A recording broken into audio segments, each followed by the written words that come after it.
Assalamualaikum warahmatullahi wabarakatuh.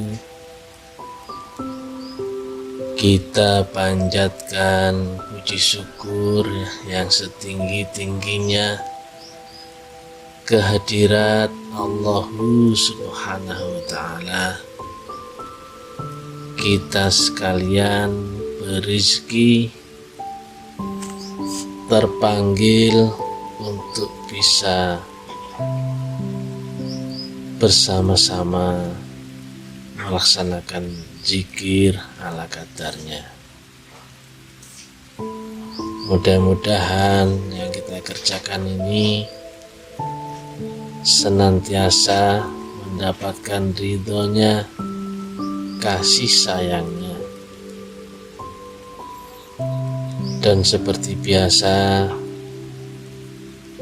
kita lanjutkan dengan uraian taklim ala kadarnya.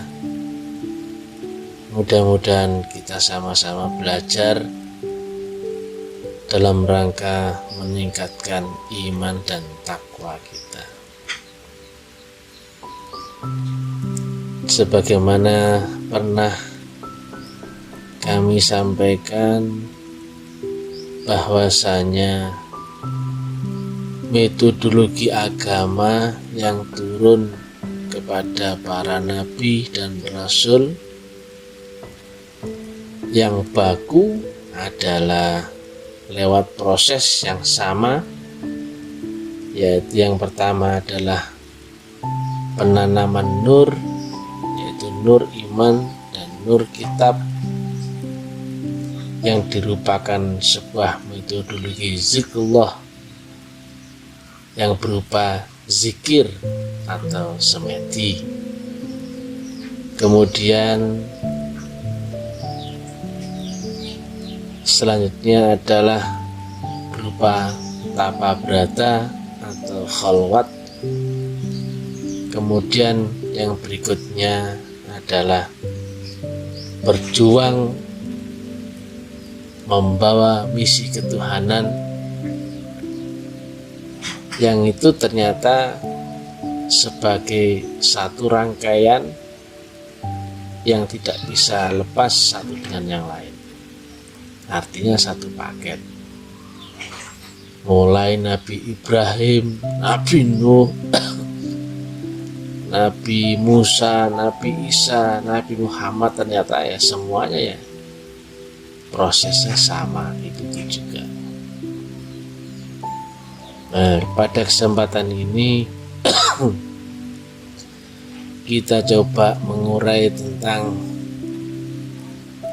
mengemban misi ketuhanan, yang ini adalah sebagai jalan bakti, karena ini sifatnya menjolok segala sesuatu yang turun dari sisi Allah yang maha mutlak, sementara dimensi kita relatif, yaitu mesti ada jolokannya karena dimensinya beda. Maka dari dimensi relatif ini, supaya menjolok dengan rukun syaratnya, supaya Rahman Rahimnya, ridhonya, kasih sayangnya, karunianya memungkinkan bisa turun beserta ridhonya.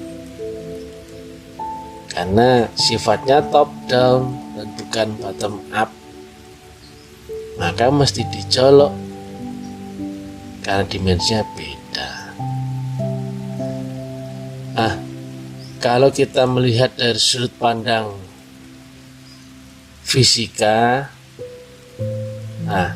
misalkan jolokan itu adalah menjolok potensi, maka di posisi Allah yang maha mutlak itu berarti potensi yang tidak terbatas atau unlimited, dan dia pun sifatnya juga undefinisi karena sifatnya mutlak.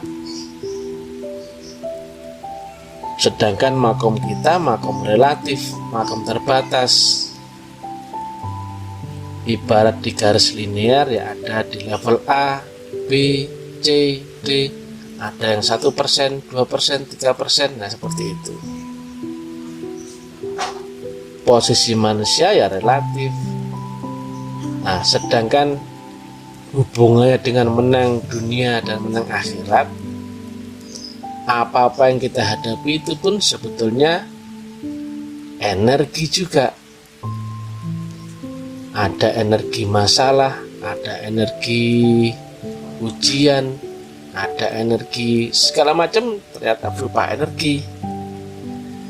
Maka logikanya, jika energi kita yang nempel di dalam manusianya itu lebih kecil ketimbang energi masalahnya, maka manusia itu tidak akan pernah bisa menang. Nah, begitu juga sebaliknya, jika energi manusia itu jika tercolok, ketika dimensi energi manusia itu lebih besar ketimbang masalahnya, kasusnya, sakitnya, atau ujiannya, maka otomatis manusia itu bisa menang. Untuk itulah menjolok potensi ketuhanan itu urgen, sangat penting. Karena dengan itu, dari kacamata energi, nah dengan energi yang besar itulah yang memungkinkan kita bisa menang dunia dan menang akhirat. Nah, memang sulit karena berhubungan dengan barang yang nggak kelihatan, variabelnya nggak kelihatan, tapi potensi itu ada, tapi tidak berupa lafal huruf, tidak berupa bentuk energi yang lain. Tapi karena limitnya yang mau kita jolok adalah limit tak terhingga, limitnya energi Allah kan tak terhingga. Nah, kita mesti menyiapkan wadah yang seluas-luasnya, selebar-lebarnya, supaya memungkinkan kita bisa nadahi atau menampung potensi Allah itu, sehingga bisa turun beserta dengan kita sekalian. Itu kacamata fisikanya.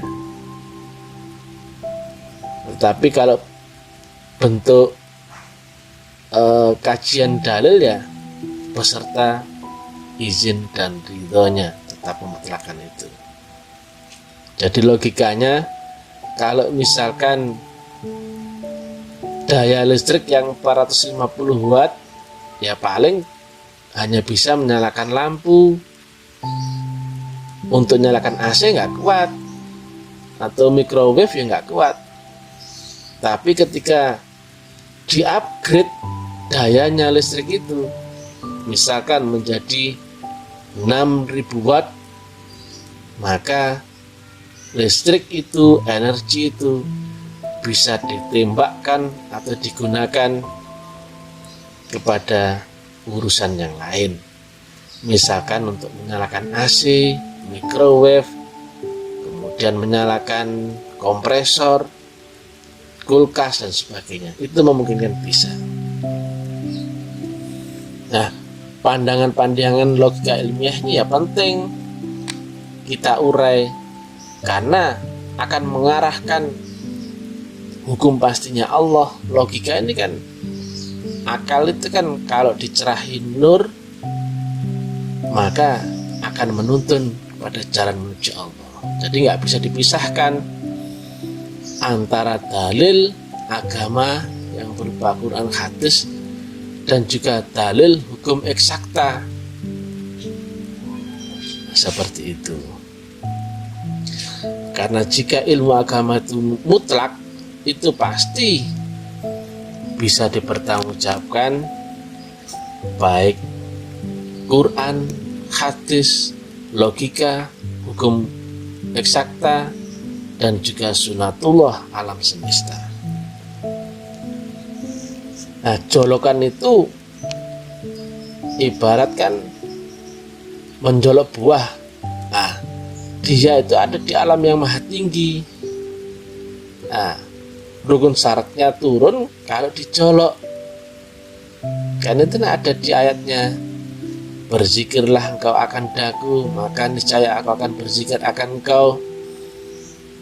Selangkah kau datang kepadaku, 10 langkah aku menghampirimu.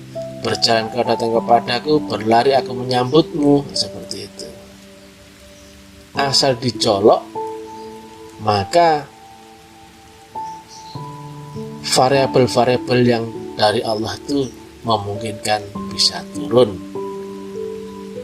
Yang syarat mutlaknya mesti top down, atas izin dan ridhonya. Karena demikian sulitnya teknologi ini dibahasakan, makanya kita mesti urai dengan sudut pandang ilmiah, yaitu hukum kekekalan energi. Nah, dengan semisal kalau si A energinya udah besar, nah itu kan bisa ditembakkan untuk urusan dunianya, menang di dunia, apa saja akan menang. Nah, kalau bahasa dalilnya kan tidak mendatangkan mudarat bumi dan langit bagi siapa yang beserta dengan aku. Seperti itu. Nah, sementara bahasa dalil kan kadang tidak terjangkau, karena kita telah hidup di zaman yang serba ilmiah, maka kita coba ilmiahkan supaya nalarnya masuk akal, logikanya jelas. Dengan demikian, bahwa menjolok potensi ketuhanan yang berupa berjuang mengemban misi ketuhanan itu sangat penting, supaya adaptasi kita dengan Allah Ta'ala itu hidup dia. Makanya zikirnya pun akan hidup, dan kemudian bisa membuktikan apa-apa yang disampaikan Nabi di dalam firman Allah, di dalam mushaf Al-Quran. Demikian yang bisa kami sampaikan. Assalamualaikum warahmatullahi wabarakatuh.